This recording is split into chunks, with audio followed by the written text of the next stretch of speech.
نامپلی حلقے کے مختلف امیدواروں کے مشترکہ انتخابی اجلاس کے صدر باوقار ناظم جلسہ جناب افضل صاحب، شہ نصیب تشریف فرما ہردل عزیز مقبول محبوب امیدوار جناب بھائی سرفراز صاحب، جناب بھائی موسیٰ صاحب، غائبانہ طور پر جناب بھائی ماجد صاحب، جناب بھائی ڈاکٹر قاسم صاحب، اور یہاں پر بہار سے آئے ہوئے رکن اسمبلی نومنتخب جناب بھائی الحاج اظہار اسفی صاحب، کوچا دھامن MLA جناب بھائی انظار نعیمی صاحب MLA بہادر گنج، جناب ڈاکٹر ابو سائم صاحب ترجمان مجلس بہار، جناب بھائی مولانا غلام ربانی صاحب ترجمان سیمانچل، جناب بھائی ایڈوکیٹ عادل حسن صاحب صدر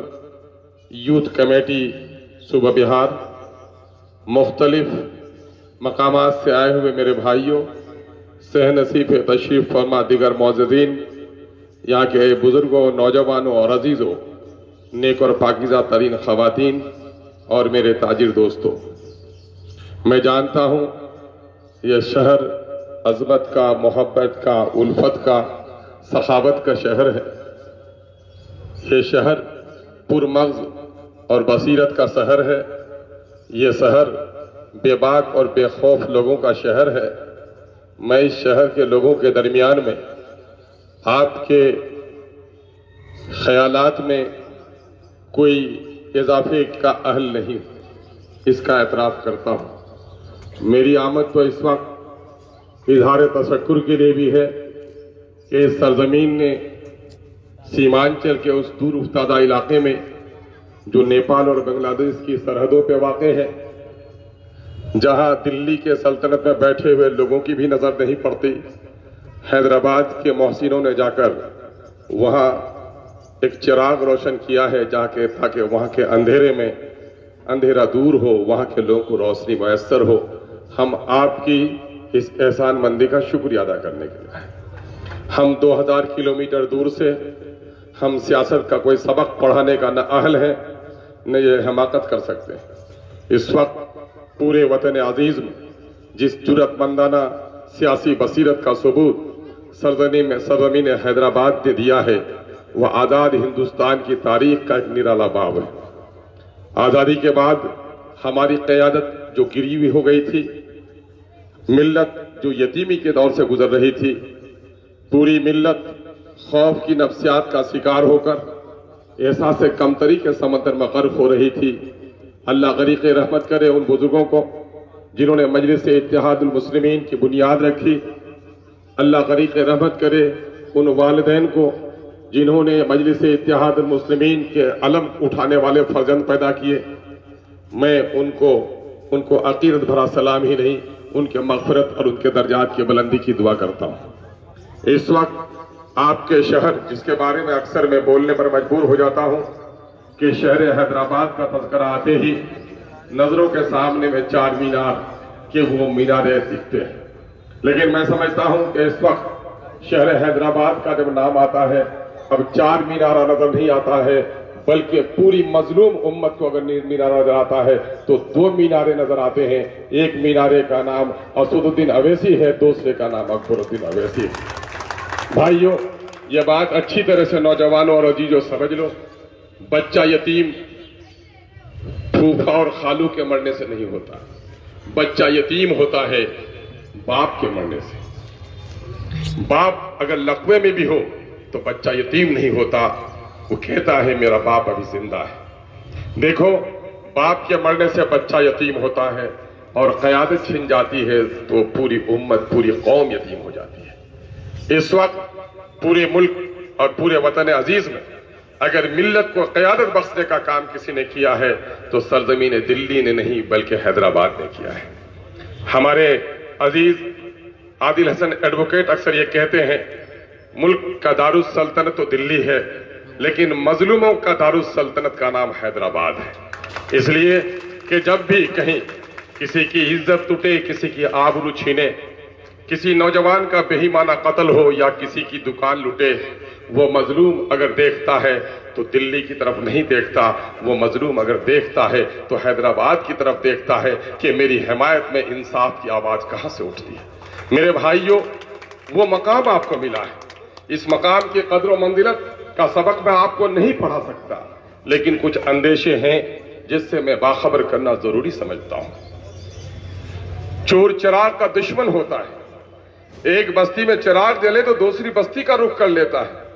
لیکن جب چراغ بستی بستی جلنے لگے تو پھر چور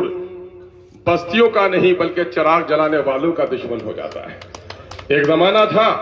کہ صرف حیدرآباد میں چراغ روشن تھا تو ان کو پریشانی نہیں تھی، لیکن یہ چراغ تو اب مہاراشٹر میں بھی روشن ہو گیا۔ اس چراغ کی روشنی یوپی بھی پہنچنے لگی، بنگال کے اندھیرے کو بھی انتظار ہے، اور بہار میں تو اس علاقے میں جہاں گھٹا ٹوپ اندھیرا تھا، جہاں تاریکی کا ڈیرا تھا، وہاں یہ چراغ ایسا روشن ہوا ہے، ایسا روشن ہوا ہے کہ سیمانچل نے پورے بہار کو روشنی بخش دی ہے۔ ان لوگوں کو بڑی پریشانی ہو گئی ہے کہ قیادت کی اونچی کرسی پہ تو نہیں بیٹھا ہے، دلی کی سلطنت پر تو نہیں بیٹھا ہے، لیکن مظلوموں کے، اقلیتوں اور دلتوں کے دل پہ اس شخص نے اپنا مقام حاصل کر لیا ہے۔ یہی وجہ ہے کہ دلی سے کرسی کے سوداگر اور گجرات سے نفرت کے سوداگروں نے آپ کی بستی میں ناپاک قدم بڑھانے کی ایک ناپاک کوشش کی ہے۔ آپ کو ہوشیار اور خبردار ہونے کی ضرورت ہے۔ میں اس وقت جو یہاں آیا ہوں 2200 کلومیٹر کی دوری سے صرف یہ فریاد کرنے کے لیے آیا ہوں کہ آپ نے جو پودا یہاں روپا تھا، جس پودے کی آپ نے آبیاری کری اور پھر وہ درخت بنا، ایک شجر سایہ دار ایسا بنا کہ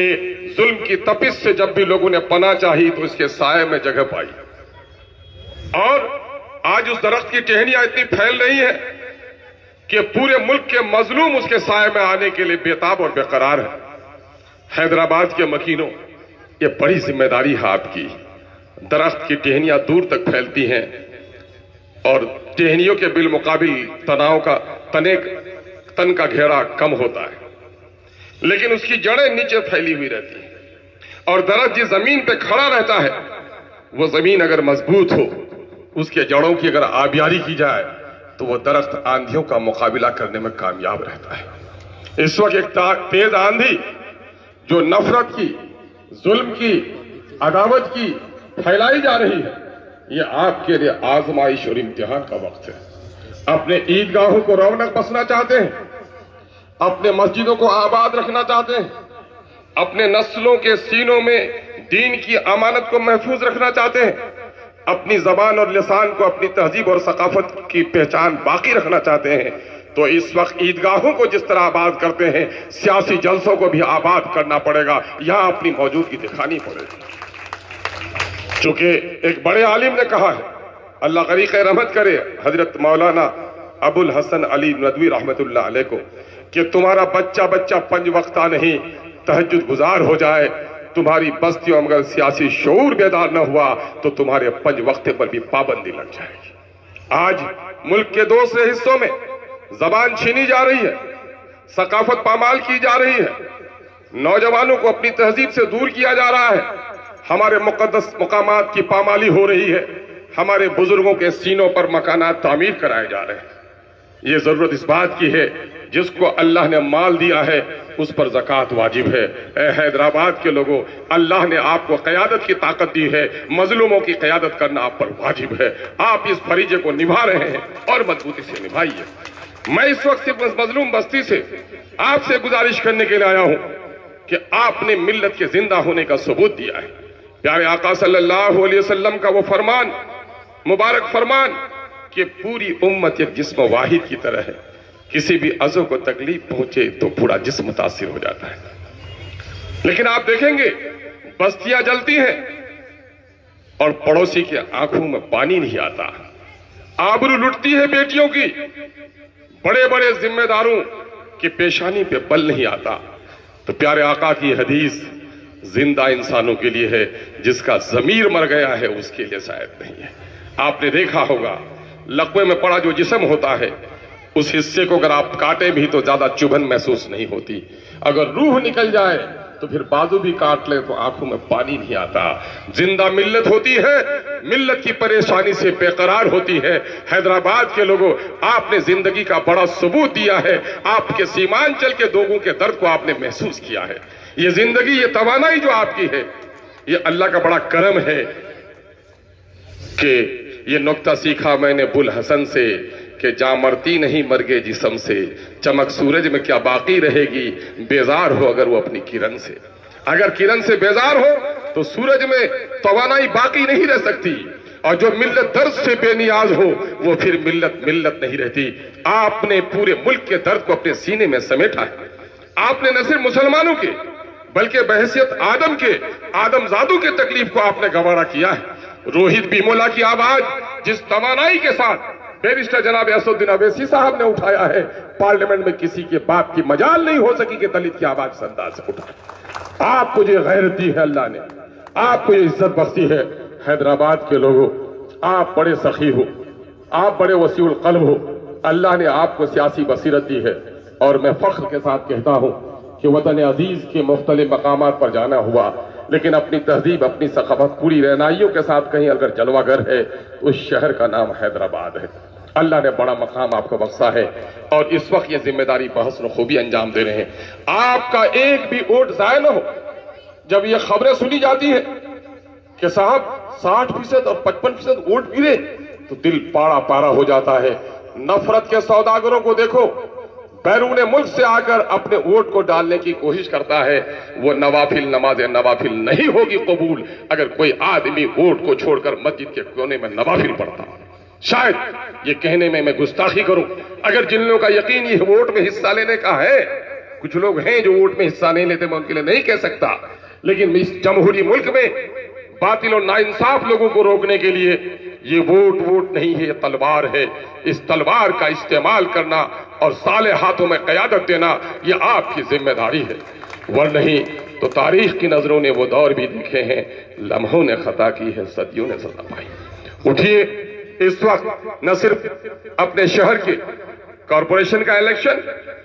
نلیوں کا اور گلیوں کا الیکشن ہوتا ہے، صفائی اور روشنی کا الیکشن ہوتا ہے، لیکن آپ دیکھ رہے ہیں دوسرے شہروں میں یہ الیکشن ہوتا، دلی کو کوئی بے چینی، کوئی اضطراب نہیں، لیکن آج آپ کے اس جنگ کو لڑنے کے لیے 56 انچ کے سینے والے بھی آ کر ایڑیاں رگڑ رہے ہیں۔ یہ آپ کی طاقت کا مظاہرہ ہے اور ان کی کمزوری کی دلیل ہے۔ آپ اپنی اس عظمت کو سمجھیے۔ میں امید کرتا ہوں کہ آپ کے ایک ایک ووٹ کا استعمال اس ملک کی سالمیت کے لیے، آپ کے ایک ایک ووٹ کا استعمال آپ کی گلی اور آپ کی نلیوں کی تعمیر کے لیے نہیں، بلکہ اس وقت پورے ملک میں عدل و انصاف کے قیام کے لیے توانائی بخشنے والا آپ کا ووٹ ہوگا۔ اپنے ووٹ کا استعمال کیجئے۔ اور ایک بات اور کہنے کی حماقت کر رہا ہوں، معاف کیجئے گا، ایک بڑے عالم نے کہا ووٹ امانت ہے اور وہ حقدار ہے اس کے ہاتھ میں ووٹ دو جو اہل امانت ہے۔ ووٹ وکالت ہے کہ جو جن کو درست سمجھو اس کے لیے وکالت کرو، اور ووٹ شہادت بھی ہے کہ اللہ کے ہاں کل جواب دینا ہوگا کہ کسی باطل کے ہاتھ میں تلوار دے کر تم نے سماج میں ظلم کا اضافہ تو نہیں کیا۔ اس لیے اس ذمہ داری کو ادا کیجئے۔ ہمیں امید ہی نہیں، پختہ اعتماد ہے کہ میری تمناؤں اور میرے خیالات سے بھی بہت اونچے ہیں آپ، اور آپ کا ایک ایک ووٹ نہ صرف آپ کی گلیوں اور نلیوں کے لیے بلکہ اس ملک کے آئین کی حفاظت کے لیے، گنگا جمنی تہذیب کی بقا کے لیے، آئین جمہور کو مستحکم کرنے کے لیے، بابا بھیم راؤ امبیڈکر کے دستور کے تحفظ کے لیے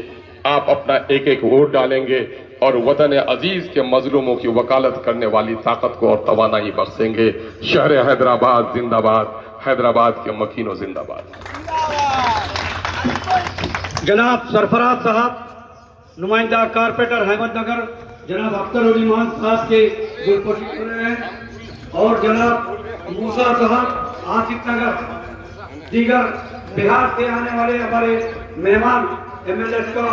گلپوشی